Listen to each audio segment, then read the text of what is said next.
A hectic morning for local law enforcement and multiple area schools as officers responded to what they're calling hoax swatting calls.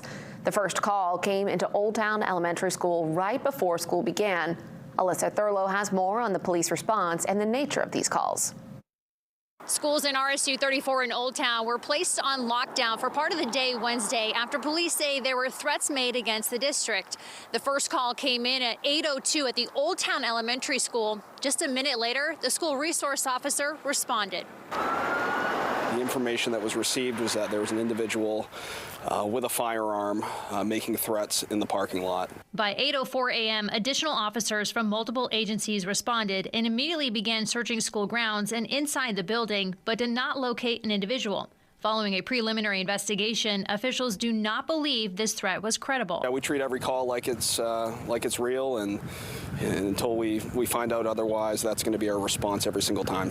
Our training is phenomenal. You know, our SRO is involved in that active shooter type response training. At 10:42 a.m., Old Town Police received an additional call at the library similar in nature to the earlier report. WABI was there when officers responded.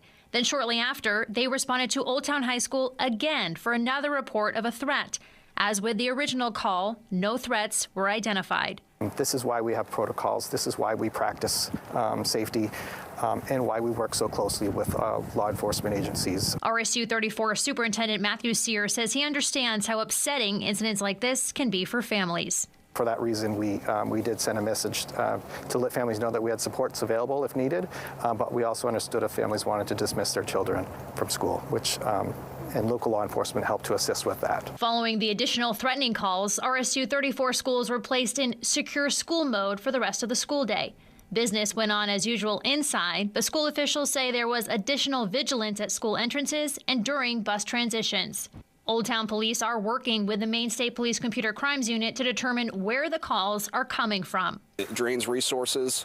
Yeah, it's tough on us. Whoever made this call, I think this is what they wanted, and it's unfortunate. We're working to figure out who it is, and there will be accountability there when we find that out.